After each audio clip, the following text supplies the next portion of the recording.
नमस्कार, मैं हूं आपका होस्ट और आप देख रहे हैं इंडिया एक्सिस न्यूज।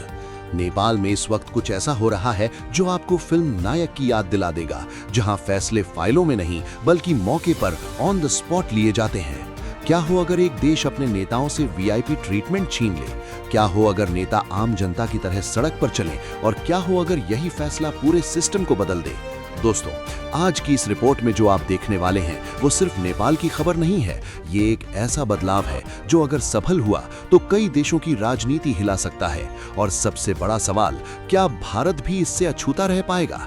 दोस्तों, नेपाल में हाल ही में प्रधानमंत्री पद पर बदलाव के बाद एक नई कार्यशैली और नई सोच देखने को मिल रही है। जहां पहले वीआईपी कल्चर हावी था, वहीं अब सादगी और जवाबदेही की बात हो रही है। सूत्रों के मुताबिक नई सरकार ने नेताओं की सुरक्षा व्यवस्था की समीक्षा शुरू कर दी है।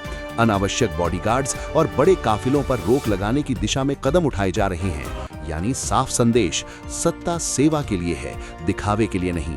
अब जरा समझते हैं कि यह फैसला इतना बड़ा क्यों है। नेपाल जैसे देश में जहां संसाधन सीमित हैं, वहां अगर सरकारी खर्च का बड़ा हिस्सा नेताओं की सुरक्षा और सुविधा पर जाए तो विकास की रफ्तार धीमी पड़ना तय है। लेकिन अब तस्वीर बदलने की कोशिश हो रही है। सरकार का फोकस खर्च कम करने, पारदर्शिता बढ़ाने और जनता के मुद्दों पर ध्यान देने पर है। लेकिन कहानी यहीं खत्म नहीं होती। असल ट्विस्ट तो अब शुरू होता है, क्योंकि इस फैसले के पीछे जो रणनीति है वो शायद आपने सोची भी नहीं होगी। दोस्तों, ये सिर्फ एक छोटा कदम नहीं है, ये एक मानसिकता का बदलाव है। जब नेता खुद सादगी अपनाता है तो नीचे तक उसका असर जाता है। अब जरा सोचिए, जब करोड़ों रुपए सिर्फ नेताओं की सुरक्षा और शान और शौकत पर खर्च होते थे, अगर वही पैसा शिक्षा, स्वास्थ्य और रोजगार में लगाया जाए तो देश कितनी तेजी से आगे बढ़ सकता है। नेपाल में अब इसी सोच पर काम होता दिख रहा है। राजनीतिक विश्लेषकों का मानना है कि अगर ये मॉडल सफल होता है तो ये पूरे क्षेत्र के लिए एक उदाहरण बन सकता है। अब सवाल उठता है कि इसका असर भारत पर क्या पड़ेगा। देखिए, भारत और नेपाल के रिश्ते सिर्फ पड़ोसी देश के नहीं हैं, बल्कि सांस्कृतिक, आर्थिक और सामाजिक रूप से भी गहरे जुड़े हुए हैं। ऐसे में नेपाल में हो रहा हर बड़ा बदलाव भारत पर भी किसी न किसी रूप में असर डालता है। अगर नेपाल में वीआईपी कल्चर खत्म होता है तो भारत में भी इस पर बहस तेज हो सकती है, क्योंकि यहाँ भी अक्सर नेताओं के काफिले, सुरक्षा और विशेष सुविधाओं को लेकर सवाल उठते रहते हैं।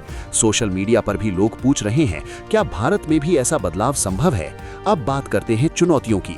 नेपाल सरकार के लिए ये रास्ता आसान नहीं होगा, क्योंकि सालों से चली आ रही व्यवस्था को बदलना सिर्फ एक फैसले से संभव नहीं है। सिस्टम के अंदर से विरोध, राजनीतिक दबाव और जनता की बढ़ती उम्मीदें, ये सभी बड़ी चुनौतियां हैं। अगर सरकार इन सब के बीच संतुलन बना लेती है तो ये बदलाव इतिहास बन सकता है। अब अंतरराष्ट्रीय नजरिए से देखें, दुनिया के कई देशों में आज भी वीआईपी कल्चर एक बड़ा मुद्दा है। ऐसे में नेपाल का ये कदम एक पॉजिटिव सिग्नल के तौर पर देखा जा रहा है। ये दिखाता है कि छोटे देश भी बड़े फैसले ले सकते हैं और सिस्टम को बदलने की हिम्मत रखते हैं। अब सबसे बड़ा सवाल, क्या ये बदलाव सिर्फ दिखावा है या सच में नेपाल एक नया इतिहास लिखने जा रहा है? और अगर ये सफल हो गया तो क्या भारत समेत बाकी देश भी मजबूर हो जाएंगे ऐसा करने के लिए? दोस्तों, नेपाल में जो बदलाव शुरू हुआ है वो सिर्फ एक राजनीतिक घटना नहीं है, ये एक सोच का बदलाव है जो अगर सफल हुआ तो आने वाले समय में कई देशों के लिए एक मिसाल बन सकता है। अब देखना ये होगा कि ये बदलाव कितने समय तक टिकता है और क्या ये वाकई जमीन पर असर दिखा पाता है। आप क्या सोचते हैं, क्या नेता सच में वीआईपी नहीं बल्कि पब्लिक सर्वेंट बन सकते हैं, या ये सिर्फ एक आदर्श सोच है जो हकीकत में संभव नहीं? कमेंट करके अपनी राय जरूर बताइए, क्योंकि आपकी एक राय इस बहस को और बड़ा बना सकती है।